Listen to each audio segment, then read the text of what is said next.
Good afternoon. I trust that you're well and thank you for keeping it TV47. It is the 27th day of October, the year being 2024. It is 3 minutes to the top of the hour. Time to bring you up to speed with the latest in the world of news. But first, the highlights.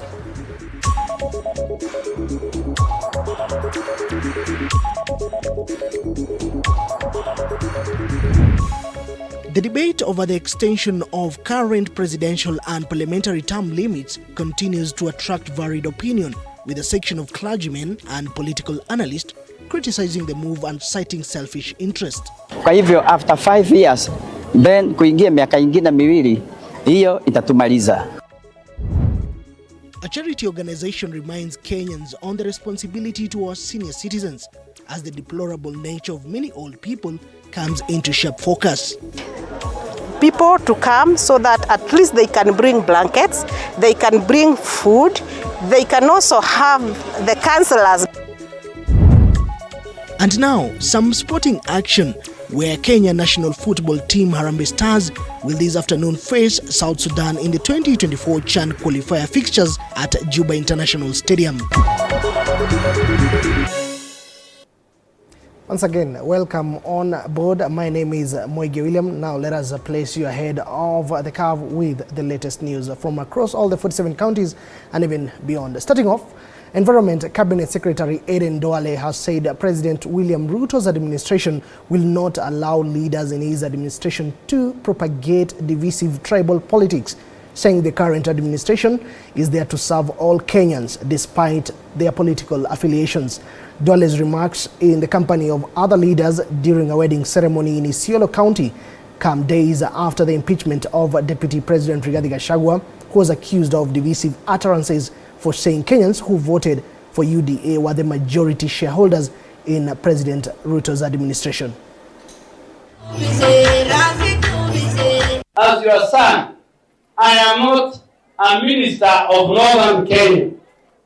I am a minister of the Republic of Kenya. Sasa ile shida tulipata, wafuasi wetu wanamwambia rais, hapana, sisi ndio tumejaza hii debe.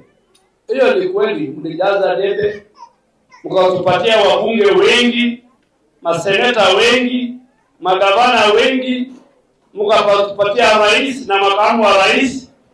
Lakini walipotengeneza maunda serikali, hiyo serikali si serikali ya UDA, si serikali ya Kenya Kwanza, hiyo ni serikali ya Kenya. Na President William Ruto is the president of the Republic of Kenya. Na kama kuna mtu anafanya katika serikali ya President William Ruto na ako na agenda ya ukabila ama ya mahali ametoka ama ya dini, I want to tell you for free, because I have worked with that man for 20 years. It is impossible. All right, and a section of Kenyans have opposed the proposed extension of presidential term limits and other elective seats, saying it's a ploy to, or rather it is a ploy to serve the selfish interest of select politicians. Religious leaders in Kiambu County, led by Bishop Samuel Irongo, dismissed the bill as an attempt by the political class to hold on to power, adding that it has already caused uproar among Kenyans. Elsewhere, political analyst Patrick Osoi said the proposed amendments will weaken the existing governance framework, adding that it's unjustified for politicians to wield power under the pretense of reforms. The bill, which proposes extending the term of service for the president, governors, senators, MPs and MCAs to 7 years, has been under public review since October 2nd. It is sponsored by Nandi Senator Samson Cherargei. Ni miaka 5 na hiyo mambo inaisha. So katika katiba yetu inasema 5 years term watu wanaenda nyumbani. Sababu wakiongezewa 7 years watu sahi, kuna mambo ya taxes, kuna mambo mengi sana. Watu wa KRA wanasumbuka kila mahali. So kuna ile kitu inakuwa kama mimba na inataka kupasuka. Kwa hivyo after 5 years then kuingia miaka ingine miwili, hiyo itatumaliza. Sasa kujiongeza miaka na ni vibaya sana, na tunasema ya kwamba hiyo mratiba ambao mko nao ni mbaya sana. Tukiomba ya kwamba mbaki tu na ile miaka ambayo tulikuwa tumewapatia miaka 5, na tutapunguza hiyo miaka ikuja miaka 3, maana hata ile miaka tunawapatia miaka 5 hakuna chochote tunaona mnafanya. For me, I would say it's not a priority for us to discuss about term limits, and per se, if I was allowed to say that we should be addressing important issues in this country in regard to the medical care of our people, and also the school band, you saw the university bands and all that stuff. Those are the most important things that we are supposed to be discussing. We are supposed to be discussing 30 years of contract with Adani and those kind of issues. Those are the issues that are concerned to Kenyans, because we don't want to sell our country, give our country. Actually, I want to mention something. Today I saw that there has been approval of Bill Gates Foundation in this country, who in this case, these are the people who are bringing the agenda of the agendas that we are not supporting as humanity in the world. So let us be vigilant of what is happening. And again, we also want to revisit and see what is happening with the Bill Gates Foundation in this country. In other news, macadamia farmers from Kirinyaga, Embu, Murang'a and Meru are thriving thanks to the soaring prices and the elimination of middlemen. Over 10,000 farmers are now enjoying prices as high as 150 shillings per kilo, coupled with training on best agricultural practices and access to inputs through the Tupande 1 Acre Fund. According to Mary Nyambura, a farmer from Mukure in Ndia, the macadamia sector has long been plagued with exploitation from middlemen and cartels who once bought nuts for a mere 10 shillings.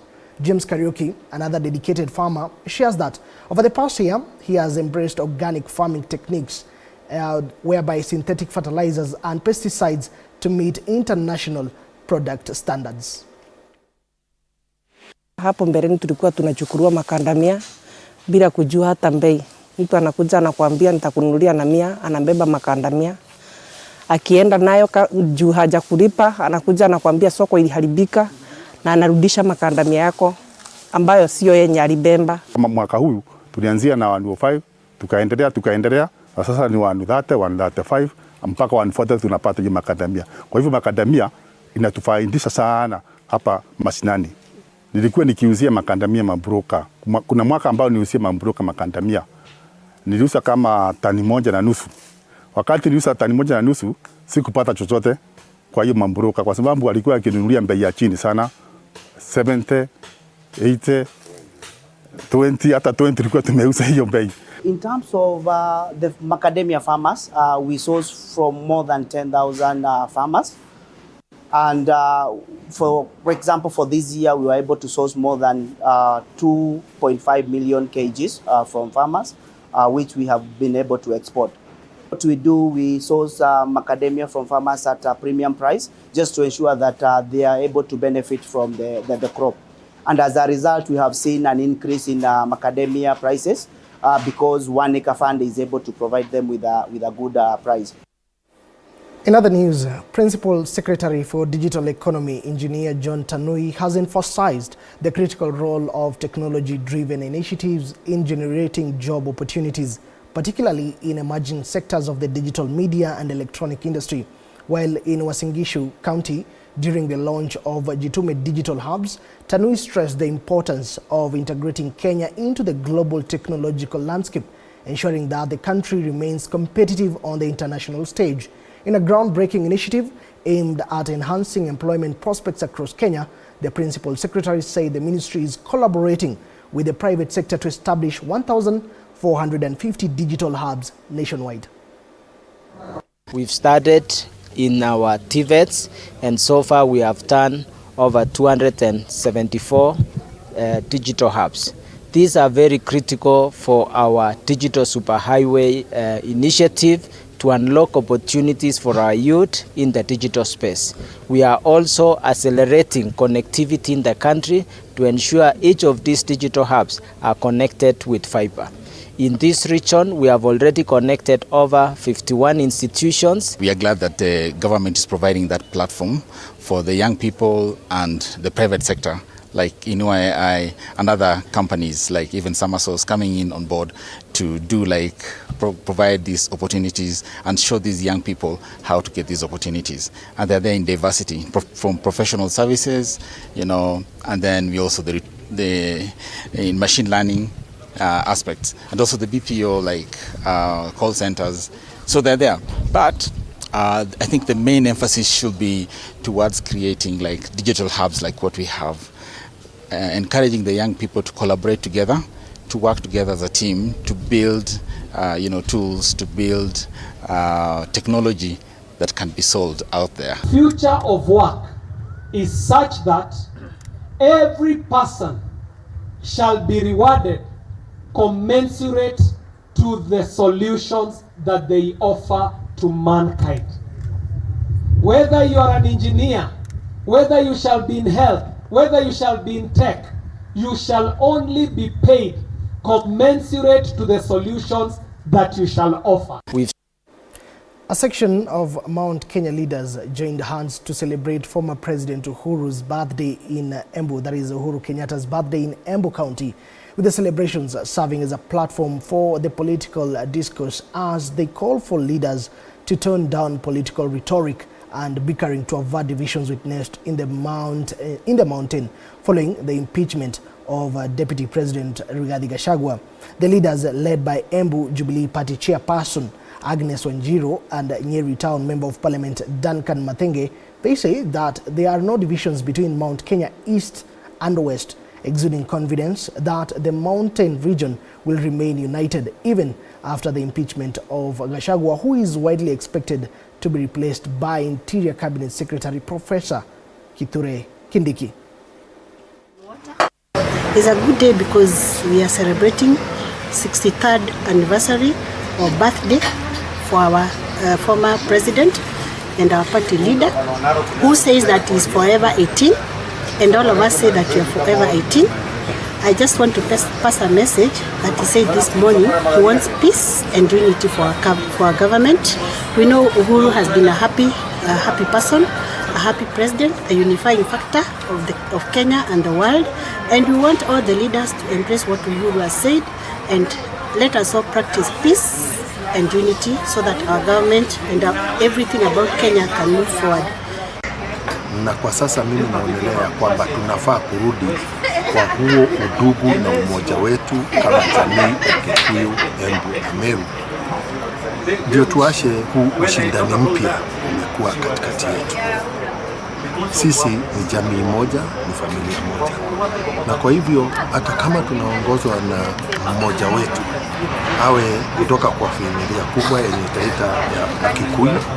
Na mimi nasema Mkikuyu ndiye firstborn wa hii jamii, amekuwa uongozini kupitia Jomo Kenyatta, amekuwa uongozini kupitia marehemu Mwai Kibaki, amekuwa uongozini kupitia rais mstaafu Uhuru Muigai Kenyatta. Still in Embu, but to a different topic. Residents in Mbeere South constituency, Embu County, took to the streets over the dilapidated state of Kerangi Primary School. According to the protesters, the county government only built 2 proper classes for the school, with the rest being made from mud, making it difficult for the pupils to learn in a conducive environment. Nevertheless, County Chief Officer in charge of ECDE, Pete Nguru, urged the local leadership to prioritize the school in the NGCDF-funded projects and called on well-wishers to assist uplift the standard of other classes.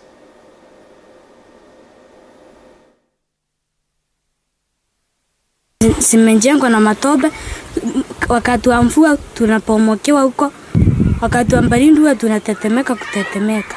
Tunaenda choo hasina milango, tunaomba mtujengee choo kwa na milango. Mimi ni mtu wa grade 6, ni mkubwa, naenda choo hasina milango, na kunja watoto wengine wakiwa wananichungulia. Sikianga vibaya sana nikienda kwa choo hasina mlango, watoto wengine wadogo wakiwa wananichungulia. Kwa hivyo naomba mtujengee choo. Sisi tunataka usaidizi wa madarasa na pia walimu hatujatosheka. Nitashukuru ngabana wetu sisi Mbarira, ametujengea darasa moja ya PP1 na PP2, na pia hao wengine hawana madarasa. Wakitoka huko PP1 na PP2 wakienda grade 1 hawana madarasa huko tumejenga na matope. Sasa tunaomba hao wengine watusaidie na madarasa. All right, may the plea of that grade 6 child be listened to by the relevant authorities and concerned persons. Elsewhere, over 50,000 acres of land in Turkana and West Pokot counties will soon be utilized for irrigation, with water from Takwel Dam being channeled to support food production. President William Ruto, speaking at the Tobongo Lore Festival in Turkana, emphasized that increasing agricultural output through irrigation is a strategic measure to combat hunger in the region. Local leaders have echoed these sentiments, urging the government to expedite the use of reservoirs for sustainable food production and alleviate persistent hunger challenges facing residents. Karibu sana mwalimu. Tumeshakubaliana ya kwamba tuko na maji mingi sana pale Takwel. Hiyo maji imerudi nyuma karibu kilomita 26. Pale tuko na shirika la KVDA wako na ekari 50,000 mahali tunaweza kufanya irrigation. Hiyo 50,000 acres tuweze kuzalisha chakula ya watu wa West Pokot na watu wa Turkana hii. Maneno ya njaa ilikuwa ni mradi yako, na naomba kwa unyenyekevu tafadhali utafanyia damu ili watu huko wapate chakula miaka rudi na miaka yenda. Hiyo itakuwa ni project yako kubwa katika eneo la Turkana County. Sisi kama jamii ya Turkana tunaomba wewe ufanye jambo ambalo itagawa sisi na jambo la njaa katika kaunti hii. Residents of Kilifi County, especially those residing in areas with high mining activities, have in the recent past come out to air their dissatisfaction with the operations of some mining investments in the area, forcing the Cabinet Secretary for Mining and Blue Economy, Ali Hassan Joho, and the National Assembly Departmental Committee on Environment, Forest and Mining to pitch tent in the area for fact-finding mission. According to a resident of Kambe village, the mining activities had led to the destruction of property and rise in respiratory diseases, some very severe to both human beings and animals.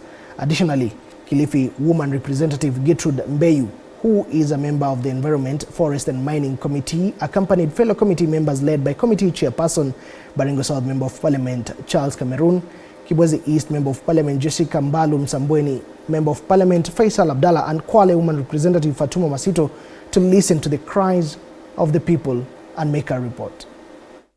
Therefore, you've contravened the law, and therefore I direct my peers, institute the process of giving a notice for closure of this factory until they comply.